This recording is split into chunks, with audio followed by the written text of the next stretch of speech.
Hey guys, what's going on? It's Don here from Novaspirit Tech and welcome back to the channel. And just for giggles, I decided to install Manjaro Linux onto my Dell R810 server. So we're going to be checking that out.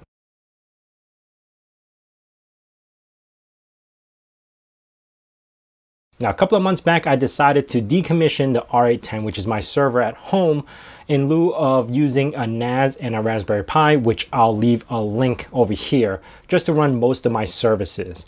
What that means is I basically turned off my server for about 2 months or so just to see if I could survive on using just the Raspberry Pi and the NAS. And so far I've been doing pretty well, minus the fact that I can no longer serve like games for my friends, which is like Space Engineers or Minecraft and stuff like that.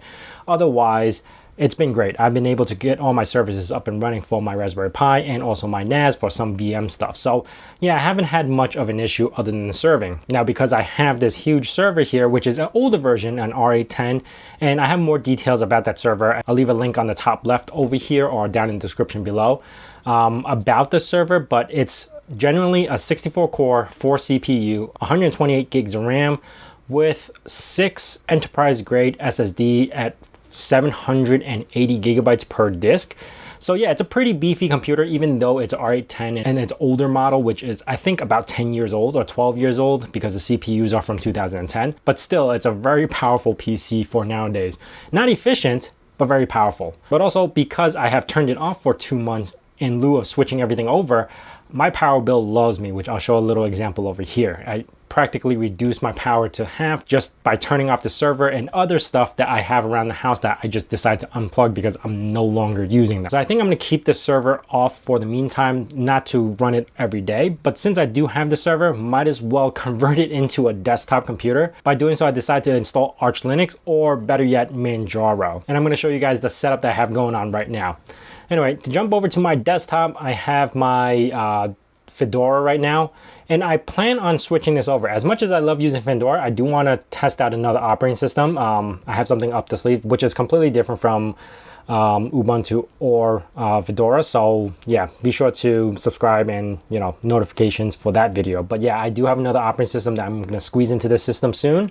But for now, this is Fedora, and right now I have my iDRAC up, which I could show you. It's the PowerEdge R810. It does have 4 CPUs on there running 7 560s and 128 gigs of RAM. Now the virtual console doesn't work right now, which is a huge bummer right now because I did have to turn it off because I installed the 750 Ti onto the system just so I could maybe get a game or two going on the server. Right now I have the setup using Moonlight and Sunshine. And if you guys are not familiar with what that is, again, I could leave a link on the top left. I talked about it quite a few times, but it's low latency streaming for another desktop. So right now I have my PowerEdge hooked up to it, and I'm going to start my stream of the desktop, and I am running Manjaro with a different wallpaper because I kind of like this wallpaper.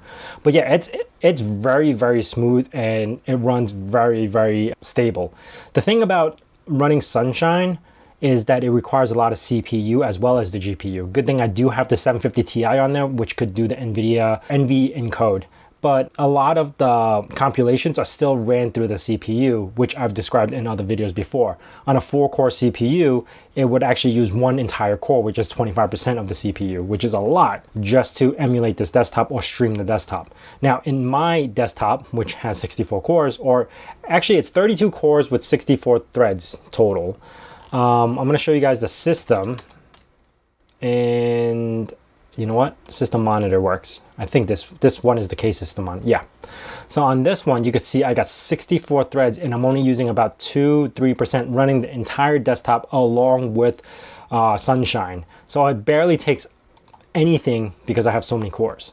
Sunshine uses about 2%, which is about one full core, and it's like nothing compared to something with this large. I also have 128 gigs of RAM, and I'm only using 2.5 running. This is a fresh boot, but I do have a lot of stuff going on, and I think because I got more RAM, the system allows for more to be ran in the background process. But yeah, it works very, very well. Let me see if I can show you guys one thing. I got to go back to the regular settings. So system settings. And look, this is running Sunshine, and oops, if I was to move the monitors around, you see how smooth that is? All right, if I scroll down to about the system, you'll see it is running the NVIDIA GT 750 Ti. It is running X11, and I'm going to talk about that in a second, which I wish it was on Wayland, but the NVIDIA doesn't allow it. It's like a huge thing, but it isn't running on X11. I am running on a Xeon CPU X7560, 2.7 gigahertz, and it's got 8 cores, 16 threads on those, with 128 gigs RAM, but I don't know why I chose a little bit less. Maybe it's using it for something else, but yeah, it is 128 gigs of RAM for this system. And that is about it for what I'm showing you. But what's cool is that I'm going to run a program here, console, and I'm going to run 7ZB. Okay, that's the benchmarking for 7-zip. And this is a fresh boot. I don't have anything running in the background, so I'm just going to let this run. In the meantime, when this is running, I generally use 7-zip to do benchmarks on CPU for Linux because, one, there's a website dedicated to giving you benchmark scores, and you could compare and contrast to what you got to what the website has. And two, it scales pretty well across the board with other PCs. So yeah, I use 7-zip as a benchmarking tool for anything that's x86. On top of this, you got to also keep in mind that this is also an older CPU. Like I said, it was 12 years old, and it is missing a couple of instructions that I would like to have, but it doesn't have it, which is AVX.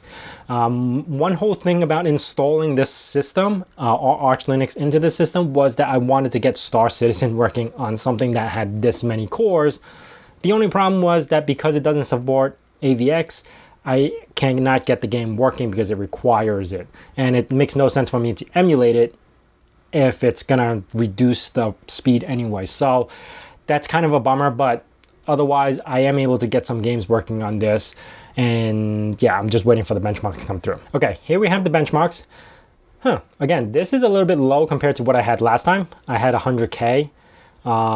This is about right, 76K or something like that, maybe because I had this system monitor running, but I'm just going to leave it like this for now, and I'm going to show you guys what the benchmark scores are online. This way we could compare and contrast to see how well this system did compared to modern systems right now. I thought this wine icon was Firefox. I might have something, yeah, wine browser. I don't know why I jumped over there.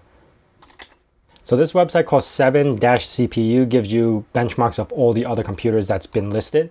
So if you take a look at Apple's M1 8-core, compression is 50,000, decompress is 45,000, and what we got is 76,000, and decompression is 97,000. So it definitely surpasses that, even though that's a more modern computer. So I'm going to go down the list, trying to find something that I could compare to, more similar to what we got over here, maybe an Intel Core or something, not ARM. And let's see, Lone Arch Powered PC, Spark, where is it? This should be all Intel right here. So if I was to compare an Intel i7, do we have i7 here? Let's go down the list.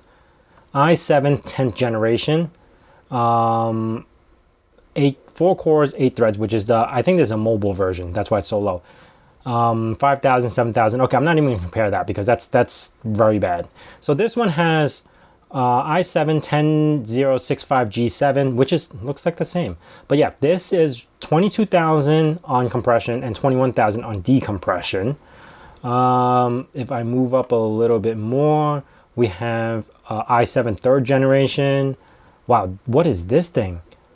E7. Okay, this is the newer versions of the Xeons. So this has 200,000 on compression and 255,000 on decompression. So that is pretty impressive on that part. Do we have AMD? These are ARM. AMD should be on top, right? ARM, MIPS, PowerPC. Am I skipping it by accident? No, right here, AMD. So we got a Ryzen 1700X, which is this guy right over here. And you can see it's doing 35,000 on compression and 43,000 on decompression. And this has 8 cores, 16 threads, and I still surpass that. Now, here's the biggest difference. I know you guys are going to probably compare. I am running 4 CPUs versus 1 CPU. The power efficiency compared to the two are completely different. I completely understand that, but I am able to get all 4 CPUs to work and decompress and compress faster than the Ryzen. It's not efficient at all. I'm telling you, you're probably better off just getting a Ryzen. Look at this, 3950, because those run 1 CPU, much more power efficient, and you get way much better benchmark scores than on 4 CPUs, which is less efficient. But yes, the point is I did it and I put it on here and it does run, and it runs all 4 CPUs to decompress stuff. So I do have something more powerful than most modern computers, just if I need to do some compiling or kernel compiling, which I have tested and it blows it away. I don't have screenshots for this, but I compiled the Kadas kernel on my laptop, which is an i5 8th gen, and it took about 41 to 45 minutes, while this server or this computer or this Xeon processor was able to do it in about 12 to 15 minutes. Like, it's so much faster when I need to compress something. And because I'm just using it as a desktop, I don't need to keep this running. I could power off the system using iDRAC or power it back on whenever I want. So that's the benefit of it. Now, another thing I did test was SSD benchmark, because I did a RAID 0 on the setup. So RAID 0 did a benchmark using KDiskMark, which is similar to what you would find on Windows. And the scores was actually not impressive. I thought I was going to get a lot more than this, but it's standard SSD speeds, which is like about 500 something megabytes read, 500 something megabytes write. I wasn't getting that much more than what I would find in a conventional SSD setup. So yeah, that was a little bit of a bummer. Now, to jump into other stuff, I was able to play games, Steam games in general. Again, Star Citizen did not work, so that was a bummer, but I was able to get X4 working, and it worked really well. It powered on, and the most impressive part is the loading screen, because it takes a lot of CPU on the loading screen to get to the game itself, and I was able to load that real quick, and this is it in real time, just a couple of percentages. And yeah, it loads pretty fast on this if you ever played X4. Now, granted, jumping into the game, the graphics do stream pretty well, but because, like I was saying earlier, X11 does this screen tearing, it's more pronounced through sunshine. I was able to get the game working the way it was, but I know it's not sunshine or moonlight causing this, because you would see pixelation if there was a lag in the graphics. But because you are seeing screen tearing so pronounced, it is from the X11 sending it over to the sunshine and through, moonlight. So ultimately, you can play games on this, but you're not going to get crazy smooth screens like you would think on other stuff, because the NVIDIA X11 doesn't work that great. Now, there is a way to get Wayland working, but I didn't want to jump into that and just, go into another rabbit hole of trying to figure that out. But for now, with the 750 Ti, which is not a super powerful graphic card, but it works really well, does play games on a server that has 128 gigabytes and 64 cores. Anyway, that is it for me with this little review. I do have other operating systems that I want to toss in here, but I thought it was funny just to throw Manjaro in here, test it out as a PC, use it with the streaming software, and my God, you could actually use this as a desktop. If you guys have any thoughts of other operating systems you want me to test on this beefy system, let me know down in the comments below. If you guys are new to this channel, consider subscribing and also hitting that bell notification icon so you know when the next video is going to be out. And as I say in my nerd cave, hack till it hurts.